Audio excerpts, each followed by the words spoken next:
hacerlo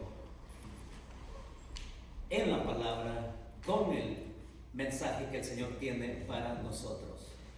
Y como es ya un voto nuestro delante de Dios, de nuestra adoración y de nuestra expectativa al tomar la palabra suya, juntos hagamos esta oración y le decimos al Señor: Señor, en este momento dispongo mi corazón y mi voluntad para ser oidor y cumplidor de tu palabra en obediencia. Guíame con tu Espíritu Santo para ser transformado a la imagen de tu Hijo. Y decimos amén. Pues para un bebedor de café, como soy yo, nada mejor que una tarjeta de Starbucks. Esta fue una tarjeta de regalo que recibí, y nada mejor para mí como bebedor de café, porque es una tarjeta que yo uso cuando me muevo en Estados Unidos y que puedo usarla, puedo redimirla en cualquier Starbucks, en un aeropuerto. Y es que ustedes no saben cuánto yo soy aficionado, tal vez adicto al café, que no les puedo describir la manera en cómo yo paladeo ese primer café a las 4 de la mañana todos los días.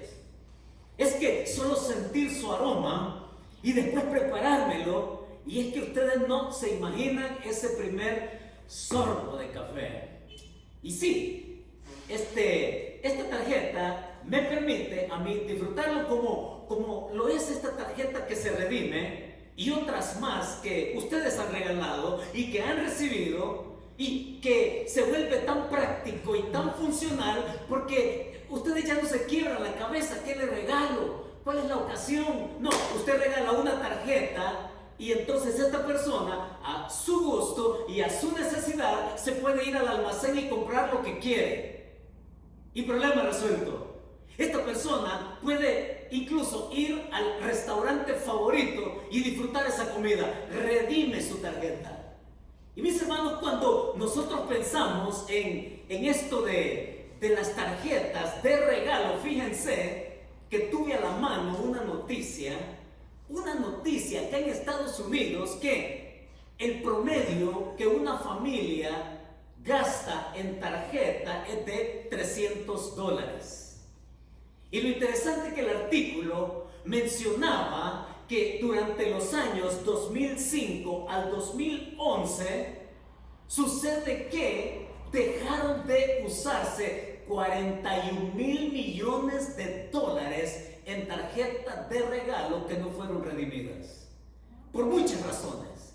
Porque es cierto, esta tarjeta de regalo que usted puede usar, que usted puede canjear, muchas de ellas terminan extraviándose. Muchas de ellas terminan accidentalmente tirándolas en la basura. Muchas de ellas quedan solamente parcialmente canjeadas. Y durante ese periodo del 2005 al 2011, $41 mil millones en tarjetas de regalo no fueron canjeadas, no se utilizaron. Y no utilizarse también significa pérdida. Así que cuando nosotros vemos esto, sucede que en la vida espiritual se parece mucho lo que ocurre a los cristianos cuando nos es dado algo, y eso que nos es dado termina en un estante, una Biblia en un estante empolvándose, termina en el desuso que le damos a los dones espirituales que Dios nos concede en su gracia, terminan ahí escondidos, terminan ahí como aquel que también escondió su talento en la tierra.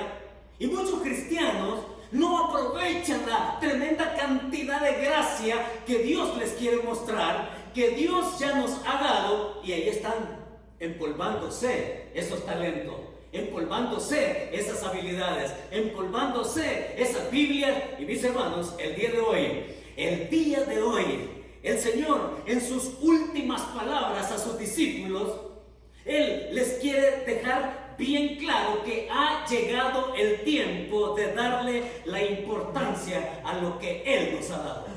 Ha llegado el tiempo de darle la importancia a lo que hemos recibido. Y de eso es que va a tratar el pasaje el día de hoy en Juan capítulo 15. Esto es hermoso porque yo estoy seguro que de alguna manera nos hemos ya relacionado con este pasaje que es muy popular en la Biblia. Es uno de esos pasajes muy populares en la Biblia, hablar de Juan capítulo 15 y los versículos del 1 en adelante. Ahora, enmarquémonos para encontrarle el significado a estas palabras que Juan escribió. Ahí en el capítulo 15 de Juan, en los versículos del 1 al 11, en estas últimas palabras que Jesús les dice a sus discípulos, en esos primeros 11 versículos, Él les dice que hay que darle prioridad a la relación con Él.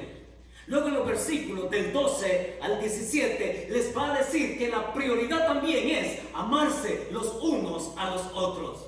Y luego en el versículo 18 al 27 va a decir que también es importante comunicar y proclamar las buenas nuevas. Entonces el Señor está por salir de este mundo. El Señor está por despedirse. De hecho, mis hermanos, todo lo que está contenido en el capítulo 15 es parte de lo que comienza a decir el Señor desde el capítulo 13. Es la misma ocasión, es el mismo lugar y es el mismo grupo. Son sus discípulos ahí congregados con Él. Y lo que sigue después es, sí, ya sabemos, siempre tenemos que estar a la vista de lo que esa noche va a acontecer horas después. Esa noche se va a dar la captura.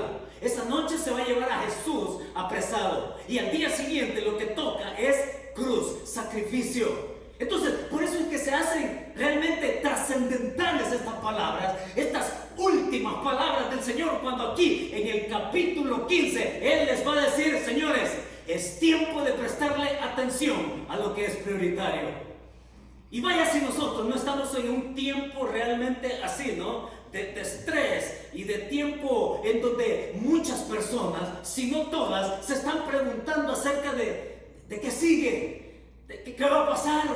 ¿Y qué va a acontecer? Y todo el mundo tiene como una visión así, profética de los últimos tiempos. ¿Y qué es lo que viene? Y de pronto el miedo se les mete en el cuerpo y en su pensamiento. Pero mis hermanos, ¿qué descanso podemos tener al venir a este pasaje? Porque este pasaje nos va a decir el día de hoy, como fue el gran propósito de Jesús para ellos, a sus discípulos, también nos va a decir a nosotros que es tiempo de darle importancia a la relación con Él. En los versículos del 1 al 8. En este pasaje que yo, mis hermanos, decidí titular esa conexión indestructible. Jesús les está hablando de una conexión indestructible que Él tiene con sus discípulos y con el mismo Padre. Es como nos lo presenta el Señor con esta figura, con esta imagen que para ellos es tan así familiar. Hablar de la vid y hablar de los pámpanos. Y mis hermanos, si hay algo que el Señor aquí quiere mostrar con esta imagen, es el gran deseo de Dios y lo que nosotros podemos rendir al saber lo que se nos ha dado. Al saber lo que nos ha dado. Y por eso es que, ¿saben? Yo les traje esto a ustedes.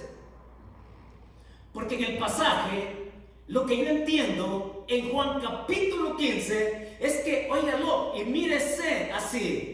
Dios no lo quiere ver así a usted, a nadie, a ninguno, nunca.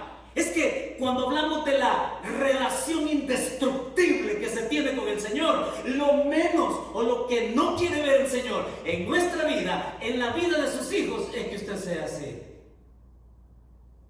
Es deprimente, ¿verdad? No, Dios no nos quiere ver así. ¿Sabe cómo nos quiere ver Dios? Oh, sí. Mire la gran diferencia. Lo que el Señor quiere ver en nosotros es esto. Lo que quiere ver, mire qué hermosura. Mire, sí que dan ganas de una por una, ¿no? Pero qué diferencia cuando vemos esto, que cuando probemos esto otro. Y yo le pregunto a usted, ¿qué quiere ser? Y yo sé cuál es la respuesta. Yo sé y asumo cuál es la respuesta que usted tiene, porque digo, ¿quién no quiere ser así? De hecho, yo quiero ser así. Y estoy seguro que usted también quiere serlo, pero el pasaje hoy, para llegar a ser así, para ser un racimo de uvas así, hay que prestarle atención a lo que va a decir Juan en los primeros 3 versículos. ¿Quiere ir conmigo, por favor? Ahí tómelo.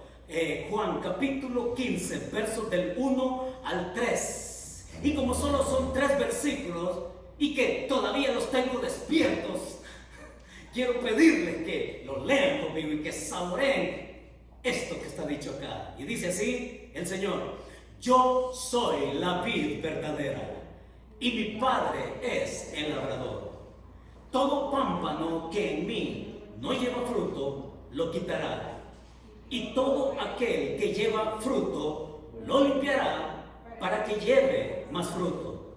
Ya vosotros estáis limpios por la palabra que os he hablado. Ahí quedemos. Primer principio. Lo que está diciendo Juan, escribiendo Juan, dicho por el mismo Señor, mis hermanos, es el gran deseo que tiene Dios. Dios desea trabajar en nuestra vocación de hijos. Eso es lo que está diciendo el propio Hijo. Es que no es invento de nadie más, sino venido del propio Padre Celestial. Ahora, nosotros tenemos que prestarle atención al pasaje de entrada e identificar en esta figura agrícola cuánto el Señor quiere decirnos. Primero tenemos que empezar con los personajes acá que están enunciados. Estamos hablando de Cristo dándose a conocer Él mismo como la vid verdadera.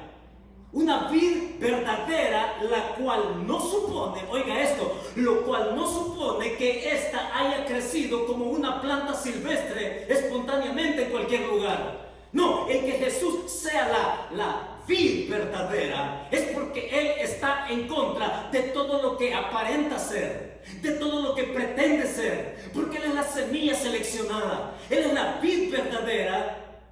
Y mis hermanos, lo cual supone que es una planta que se cultiva. No es una planta que crece accidentalmente en terreno cualquiera. Es una planta que se pone, que se coloca, que se cuida, que se da. Y en consecuencia de ello, también todo lo que surge de esa planta es algo deliberado, es algo planeado, no es nada accidental. Y por eso es que hablar de Cristo como la vid verdadera, nosotros tenemos que pensar en la relación indestructible que tenemos en su propia vida. Y mis hermanos, aquí nosotros venimos a encontrar estos 3 aspectos. Jesucristo es la vid verdadera. Y como tal, entonces, Él se opone a toda pretensión o cualquier falsificación de su persona. Él también habla aquí de quién es el que lo cultiva. Es el propio Padre Celestial y lo llama labrador. Yo soy la vid y mi Padre es el labrador. Él es el que trabaja. En todo el sentido del pasaje y del contexto, nada aquí ocurre por accidente, nada aquí ocurre por casualidad. Todo tiene que ver con un trabajo, con un desempeño, con una actividad planeada, con propósito. Y ahí estamos nosotros, porque Él es el dueño. Pero atención a esto, porque se puede ser dueño y no se puede tener fruto. Alguien puede ser dueño de su terreno, pero si no lo cultiva, no le da nada. ¿De qué me sirve ser dueño? ¿No es cierto? Muchos tienen terrenos y no obtienen absolutamente nada porque no lo cultivan. Pero aquí este labrador, este hombre trabaja su terreno.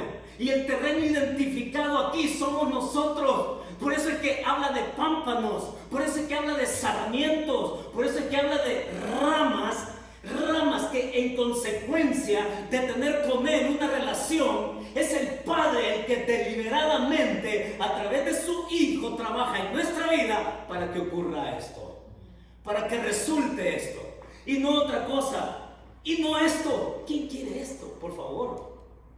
Es el Padre que labra y nosotros somos sus ramas. Pero el pasaje también nos dice, después de identificar al labrador, a ese Padre, a ese Dios que nos trabaja, que nos está labrando continuamente, al haber creído en su Hijo y establecer ese vínculo indestructible y decir que Jesús es la vid verdadera. Mis hermanos, notemos también que de entrada el pasaje nos habla de poda. Dice el versículo: todo pámpano que en mí no lleva fruto lo quitará, y todo aquel que lleva fruto lo limpiará para que lleve más fruto. Atención a lo que el pasaje en el versículo 2 nos está diciendo, porque hay una doble implicación acá. La primera implicación es, por eso hablábamos, ¿no? La vid verdadera no admite falsificaciones. La vid verdadera no admite a gente que pretende serlo. La vid verdadera solo acepta a aquellos que sí son. Y entonces la doble connotación que encontramos en el versículo 2 es de aquellos que dicen que tienen fe, de aquellos que dicen creer en Dios, de aquellos que dicen que tienen fe en Jesucristo. Y miren, es inevitable la poda. Es esa poda que usted hace en su jardín. Es exactamente lo mismo cuando usted corta esa rosa que ya está despercudida. Es esa rosa que ya ni decoro tiene. Usted la corta y le pregunto, ¿por qué la corta?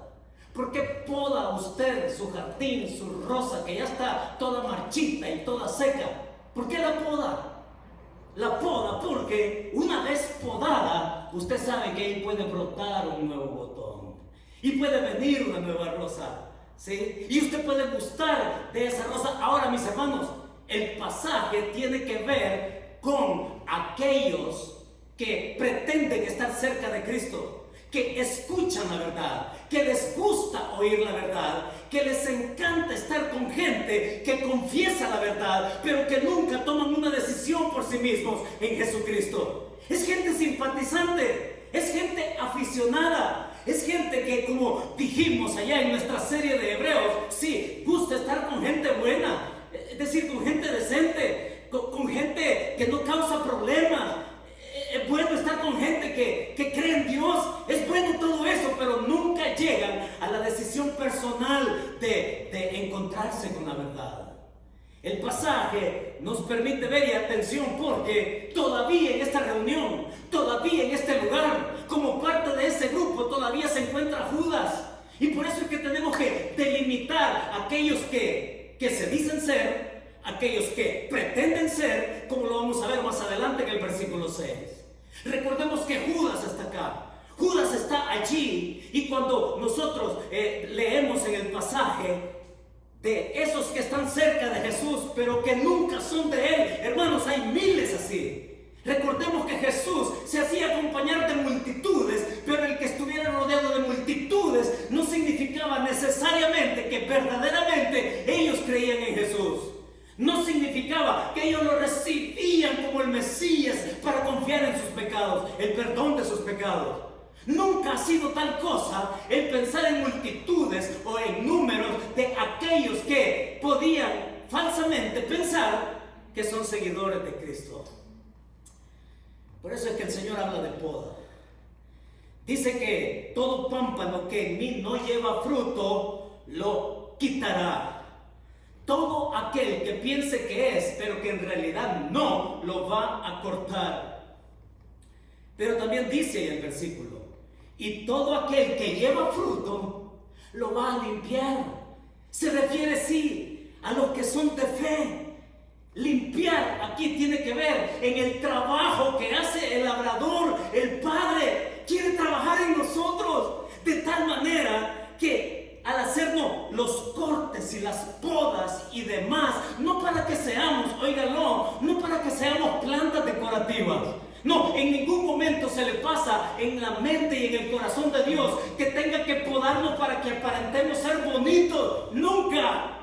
El podarnos significa formar el carácter, llevarnos a circunstancias donde nos puede poner incluso bajo opresión, allí donde puede tronar las cosas, allí donde podemos sentir el dolor, pero el labrador está trabajando. El labrador tiene un propósito. El labrador le quiere dar continuidad a esa fe que una vez pusimos en su hijo. Mis hermanos, esos son los que son. Diferente a los que pretenden ser. Ya vosotros estáis limpios, dice, por la palabra que os he hablado. Y esto se parece mucho a lo que está dicho, dele una página, 2, 3 páginas atrás, que en el mismo lugar, al mismo grupo, en la misma circunstancia, el Señor les ha empezado a decir en el capítulo 13. Miren lo que dice el capítulo 13, que es donde comienza todo esto que el Señor está diciendo y que termina hasta el capítulo 17. Pero ahí en el capítulo 13, verso 10 dice, Jesús le dijo, el que está lavado no necesita sino lavarse los pies, pues está todo limpio, y vosotros limpios estáis, aunque no todos. Hay unos que son realmente genuinos y otros que no son. Y atención, porque a continuación, en el versículo 11 y 12, Jesús va a ser específico en identificar a aquel que está ahí y que pretende ser. Porque dice el versículo 11, porque sabía quién le iba a entregar. Es ese mismo hombre que lo acompañó durante 3 años. Es ese hombre que en esa misma reunión Jesús le va a decir directamente a él: lo que has de hacer, hazlo pronto. Es ese mismo hombre que va a abandonar esa reunión y que se va a ir directo a buscar a los líderes religiosos y que lo va a vender por 30 piezas de plata. Hermanos, ese es el territorio y la realidad, la que Jesús siempre tuvo muy clara. Ahora, le está diciendo allí a Pedro: no, ustedes no necesitan lavarse, porque ya están lavados. Y va a hacer una doble alusión: tú ya estás perdonado, y tu comunión conmigo depende de tu lavamiento, pero no para ser salvo, sino para ser santo. Solo necesitas lavarte los pies.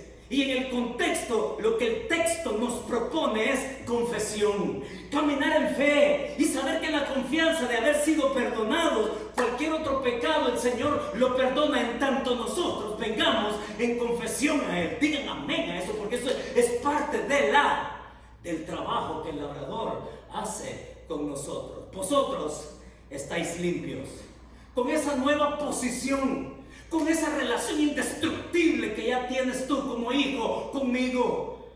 Así que el pasaje es delicioso realmente. El versículo 2 y 3 nos llevan a ese punto. Sí, primero el Señor determina quién es quién aquí, quién es y quién no es. Porque una vez establecido eso y que Dios continúa trabajando, entonces sí puede suceder lo que sigue a continuación en el versículo 4. Note lo que dice el versículo 4, que nos lleva al segundo principio. Y dice ahí: permaneced en mí y yo en vosotros. Como el Padre no puede, como el pámpano no puede llevar fruto por sí mismo si no permanece en la vid, así tampoco vosotros si no permanecéis en mí. Yo soy la vid, vosotros los pámpanos. El que permanece en mí y yo en él, este lleva mucho fruto, porque separados de mí nada podéis hacer. ¿Qué es el versículo o qué es el principio acá?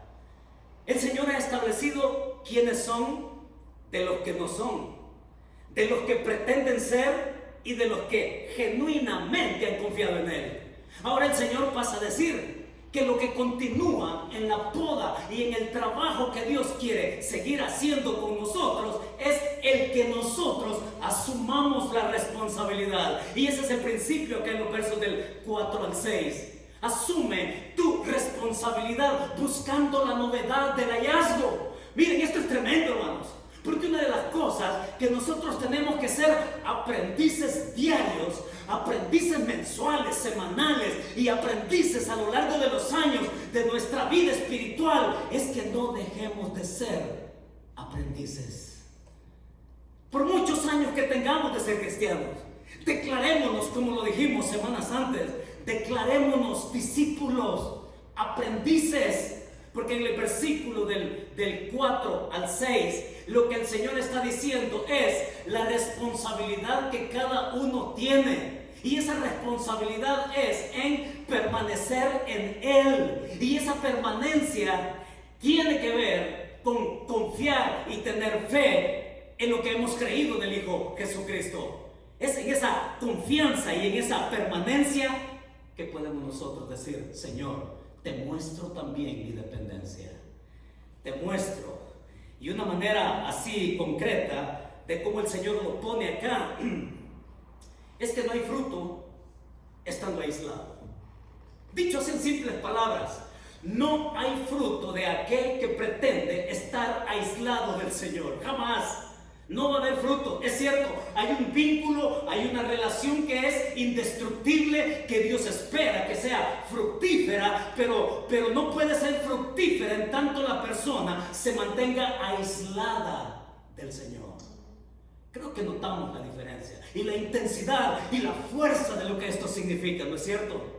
Porque aquí lo que Cristo entonces nos propone es ese descubrimiento. Toma la responsabilidad de permanecer en mí, porque cuando tú permaneces en mí, te puedes dar cuenta de que puedes encontrar cosas nuevas en mi gracia. Jesús les está invitando a que lo descubran. Jesús está invitando a que con el trabajo que el labrador, que su padre hace, los pone a la expectativa constante de lo que ellos pueden descubrir. Descubre mi gracia, está diciendo el Señor, en otras palabras, porque el Señor trabaja en nosotros. Y nuestra responsabilidad es descubrirlo a Él. Hay mucho fruto prometido. Noten cómo evoluciona el pasaje en hablar aquí de fruto, de más fruto y de mucho fruto. Y qué interesante, porque la palabra permanecer aquí se repite 10 veces. Y esa palabra permanecer, mis hermanos, tiene que ver con la responsabilidad suya y mía, de asumir mi responsabilidad de perseverar y de confiar y de caminar con Cristo. No hablar de Cristo. Mucha gente habla de Cristo y lo que menos hace es caminar con Él. Es caminar con Cristo y hay mucho fruto en juego. Es decir, Jesús les está diciendo: descubran ustedes el derecho que tienen de acceder a mi Padre a través de mí. Que ustedes puedan tener el derecho de ser también responsables en una vida que puede ser florida y fructífera. Tomen el derecho de esa continuidad y del resultado que puede haber de fruto abundante. En otras palabras, pues, Jesús está diciendo: canjea mi gracia, redime mi gracia, descubre mi gracia. Yo te quiero mostrar todo lo que tengo, yo te quiero mostrar todo lo que soy, pero necesito que tú seas responsable en asumirla para que me descubras. Vive con el asombro, vive con la inquietud del hallazgo de saber quién soy yo. Hermanos, qué hermoso, porque es una responsabilidad ser así o así. Es una responsabilidad suya. Créame que si yo pudiera hacerlo, le ayudaría. Pero es usted, cada uno, que decide ser así, sin fruto, o así, comible. Jesucristo nos está invitando a que seamos comibles, con el fruto abundante en Él. Porque si nos aislamos, porque si creemos pero no caminamos con Él, entonces nos volvemos inútiles. Está diciendo ahí en los versículos del 4 al 6: permaneced en mí, así como este racimo no puede llevar fruto si está separado de la vid, va a ser como aquello. Pero este fruto lleva fruto porque ha permanecido en esa vid, se ha sustentado de la savia, se ha sustentado del vigor de esa vid verdadera. Se vuelve inútil si es que no estamos cerca del Señor. Y atención, porque Judas sigue estando aquí, les recuerdo. Judas todavía está aquí en este momento, en este grupo. Ahora, no está diciendo el pasaje, atención a esto, porque esto es doctrinal también. No está diciendo el pasaje que si uno no lleva fruto, entonces deja de ser hijo de Dios. No. Hemos dicho que es una relación indestructible, ¿sí? Tampoco el pasaje está diciendo que la gracia, que la salvación que se otorga en gracia se pierde. No, no es eso lo que está diciendo el pasaje. Tampoco el pasaje está diciendo que la salvación queda condicionada. No, la gracia ha sido dada y entonces nosotros lo que tenemos que hacer es redimir esa gracia, conocer el poseedor de esa gracia en este terreno que somos todos nosotros. Y él hace una diferencia aquí en el versículo 6. Note que una vez más, en el versículo 6 dice ahí: el que en mí no permanece será echado fuera como pámpano y se secará, y lo recogen y los echan en el fuego y arden. Una vez más está estableciendo la diferencia entre los que son y los que no son. Y esto se parece mucho a aquello que en las parábolas el Señor dijo y enseñó a sus discípulos. ¿Recuerdan ustedes esa que está mencionada ya en Mateo capítulo 13, no? ¿Recuerda usted cuál es la primera parábola que el Señor enseñó? Mateo capítulo 13. El sembrador, dice, salió a sembrar. Y usted conoce el pasaje. Y ese pasaje habla que la buena semilla cayó junto al camino. Que esa buena semilla cayó entre pedregales. Que esa buena semilla cayó entre espinos. Y que esa buena semilla cayó en buena tierra. Ahora, la diferencia es bien marcada. Y no tenemos que andar adivinando, especulando o cualquier otra cosa con respecto a lo que aquello significa. Porque Dios está estableciendo que el terreno es la gente, el terreno es la humanidad. Y que las distintas personas, como las distintas personas responden a la buena semilla. Y allá en el capítulo 13, tanto Mateo como Marcos y también Lucas dan la interpretación de la parábola del sembrador. Y cuando el Señor la explica en qué consiste, qué significa, los tres terminan con la misma conclusión. ¿Sabe cuál es la conclusión? La conclusión es aquella, y dice allá el pasaje: porque a cualquiera que tiene, se le dará más. Se le dará y tendrá más. Pero al que no tiene, aún lo que tiene se le quitará. Los tres concluyen lo mismo. Los tres registran esas palabras conclusivas del Señor. Y lo que significa, cualquiera que tiene, se le dará más. Y siempre el Señor, desde el principio, cuando habla en parábolas, establece la diferencia entre los que son y los que no son. Los que son, dice el Señor, el que tiene, se le dará y se le dará más. El que tiene fe en Cristo, el que ha creído en Él, se le va a dar más verdad, revelación de qué significa y cuánto implica tener su gracia. Y los que no tienen, dice, y los que no tienen fe, lo que tienen les será quitado. Y es que muchas personas se acercan a Cristo pretendiendo que por su religión van a ser aceptados, por su buena moralidad van a ser aceptados, que por su buena conducta o lo que sea, lo que tengan como razón para decir que pueden acceder al cielo, dice, les va a ser quitado, porque nada de eso es suficiente, porque ese no es el propósito de Dios. Si tú crees que puedes tener eso que te valida para ganar el cielo, estás equivocado. Estamos hablando que el que tiene fe en Cristo puede conocer su verdad tan ampliamente que puede descubrir aún más su gracia. Mis hermanos, hay quienes que se viven en una decisión superficial, artificial, pero hay otros que tienen una fe genuina. Y eso nos pone en el terreno de cómo esto entonces lo hacemos nuestro.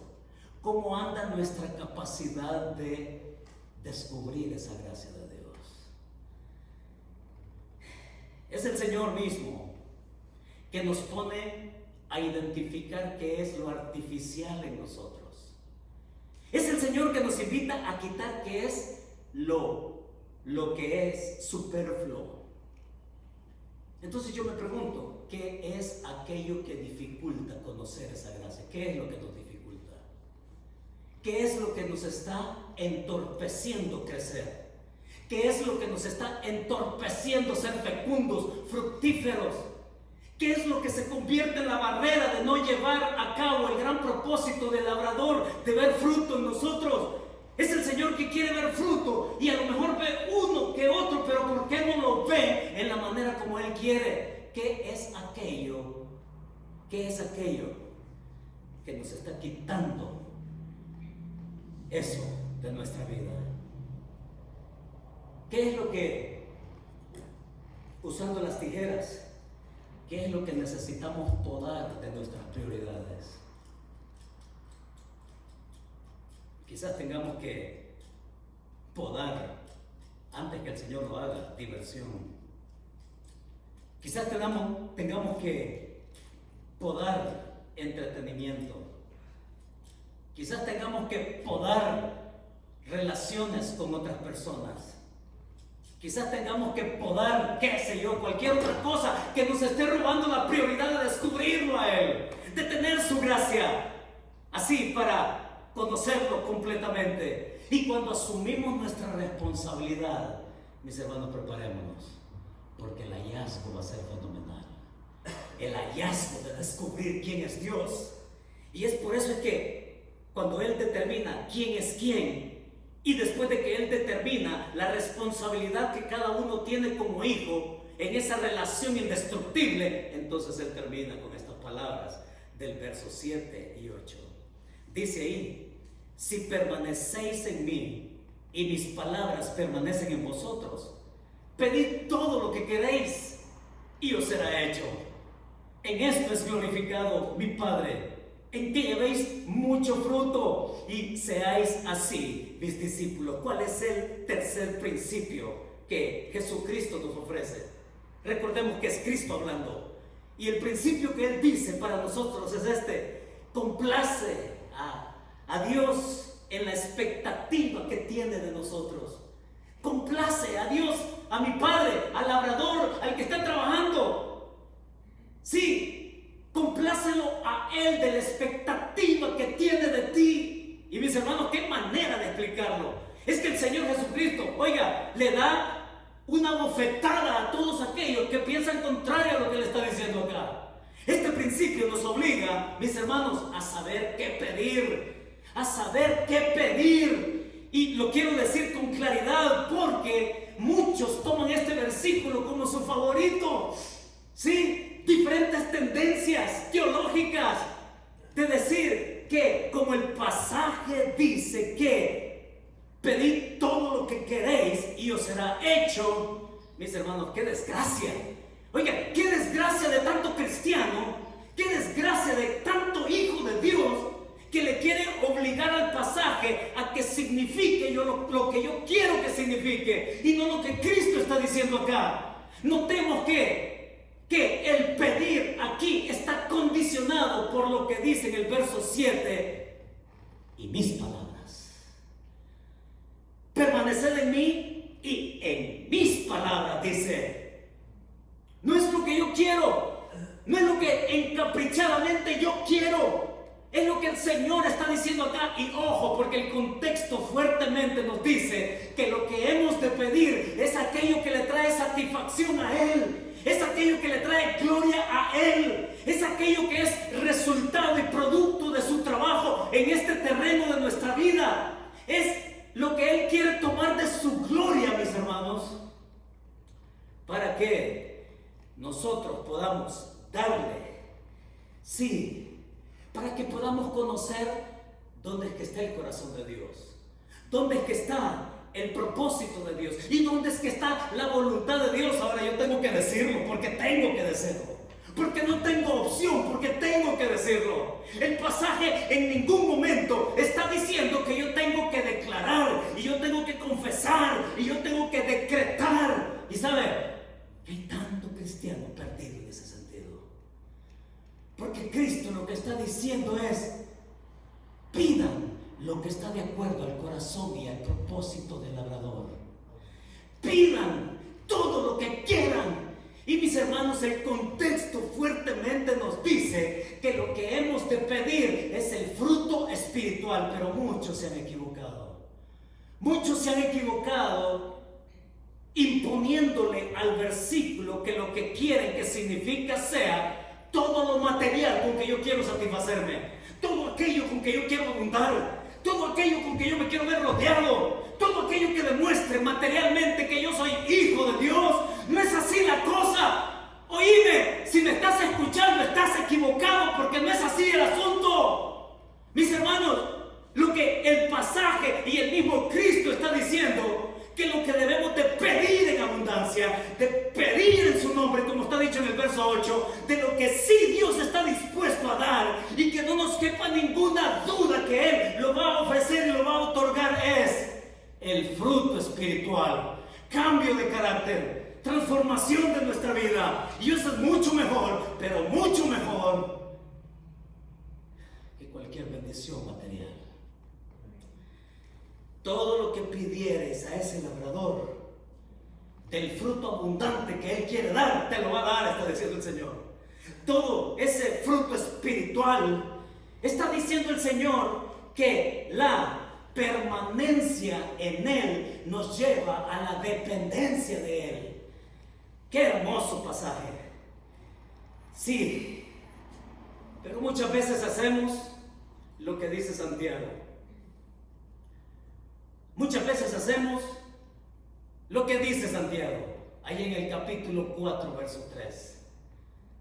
Se lo recuerdo, Santiago allá dice, pedís, dice, y no recibís, porque pedís mal, porque pedís para vuestros deleites, dice. Oh, almas adúlteras, dice Santiago, porque ustedes piden de acuerdo al mundo, ustedes piden de acuerdo a lo que el mundo dice, a lo que el mundo canta, a lo que el mundo ofrece. Ustedes están equivocados, porque dice Santiago allá, pidan conforme al Espíritu de Dios, que les anhela celosamente. Yo les pregunto, hermano, en serio, ¿qué estamos pidiendo?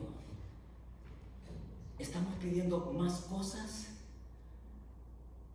¿O le decimos al Señor, Señor, cámbiame, porque ni yo mismo me aguanto? Señor, cámbiame mi actitud. Cámbiame, Señor, esta manera grosera de ser, cámbiame. Señor, cámbiame, llévame más a tiempo, sino de qué. Jesús habla de ahí, de pedir, habla de oración, habla de estar en súplica, habla de permanencia en dependencia, y la dependencia aquí Él la muestra en oración, momentos íntimos, para conocerlo a Él, para descubrir su gracia, para que tengamos un hallazgo que nos sorprenda, y para que esta vida entonces sea continuamente novedosa para todos nosotros. Es todo lo que el Padre quiere que debemos querer. Es todo lo que el Padre en su voluntad tiene que también sea la mía. Es todo lo que el Padre tiene en su propósito también hacerlo nuestro. Dios se magnifica, dice el versículo 9, en esto es glorificado mi Padre, en que llevéis mucho fruto y seáis así mis discípulos. Miren, hermanos, es triste, y lo voy a decir porque yo lo he vivido, y no me cabe ninguna duda que todos hemos pasado por momentos así, pero me he dado cuenta por mi propia experiencia, ustedes aquí como los que nos están oyendo, que han pasado por tiempos de sequía espiritual, tiempo en donde lo que menos hemos tenido ha sido comunión, intimidad, búsqueda de Dios. Hemos pasado por tiempos ásperos, y muchas veces, aun cuando decimos que somos cristianos, oiga, jugamos la vida a la suerte, nos tiramos al azar, y ya nosotros sabemos qué significa eso. Cuando vivimos nuestra vida espiritual al azar, óigalo de nuevo, en ningún momento el pasaje tiene que ver con casualidades. Todo el pasaje está saturado de intención. Todo el pasaje nos habla de propósito, de cultivo, de trabajo, de resultados. No habla de suerte, no habla de azar, no habla de casualidad. Pero muchas veces como cristianos vivimos así. Vivimos nuestra vida espiritual como jugando a los dados. Mire, yo traje aquí dados. Le voy a decir lo que hacen muchos cristianos. Yo lo he hecho. Y estoy seguro que muchos lo han hecho.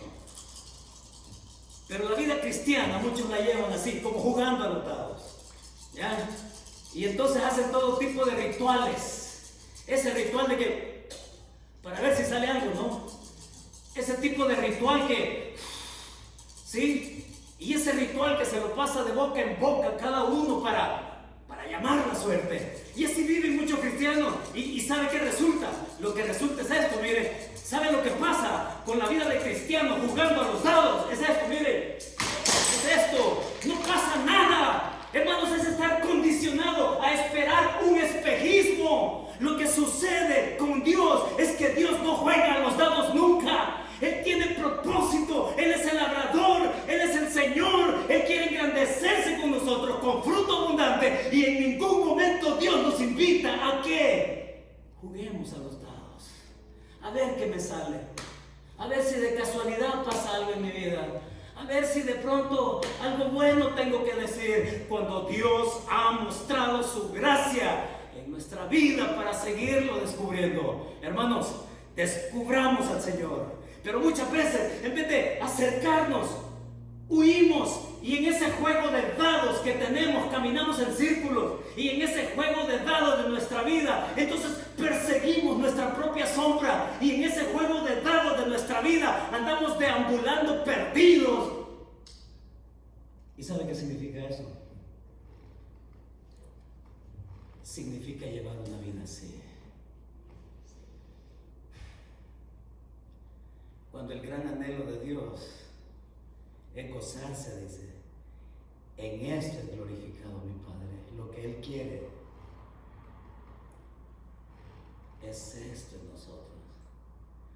Por eso es que la verdad que nos llevamos a casa, hermanos, teniendo esta imagen poderosa en el pasaje, la verdad que nos llevamos a casa es: vive con la novedad de descubrir a Dios en una conexión fructífera con su Hijo.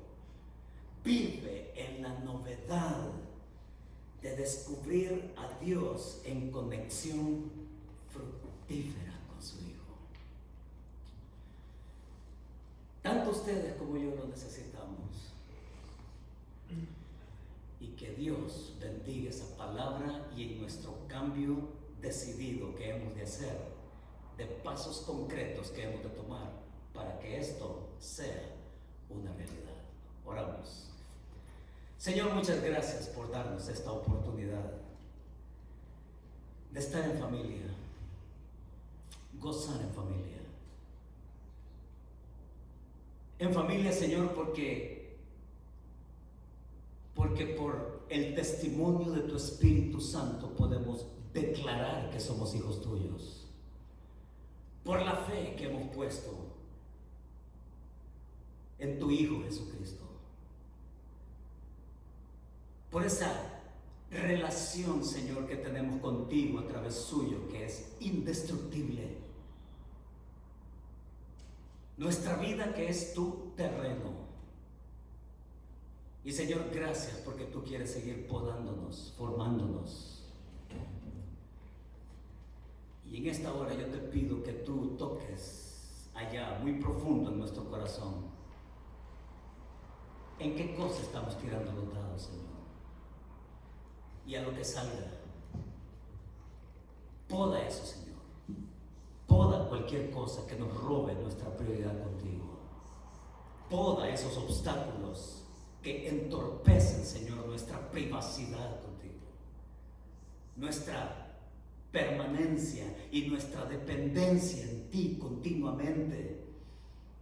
Quita todos esos obstáculos, pódanos para que tu gozo sea cumplido, para que en esto seas tú glorificado. Del fruto, Señor, que tú quieres ver, nosotros canjeando tu gracia, descubriéndote aún más de quién eres tú y de lo que quiere que seamos para ti. Discípulos fructíferos, pegados a la vida. Muchas gracias, Señor, por tus desafíos directos a cada uno el día de hoy. Te bendecimos y te damos la gloria. En el nombre de tu Hijo Jesucristo. Amén y amén. Mis hermanos, que Dios nos bendiga.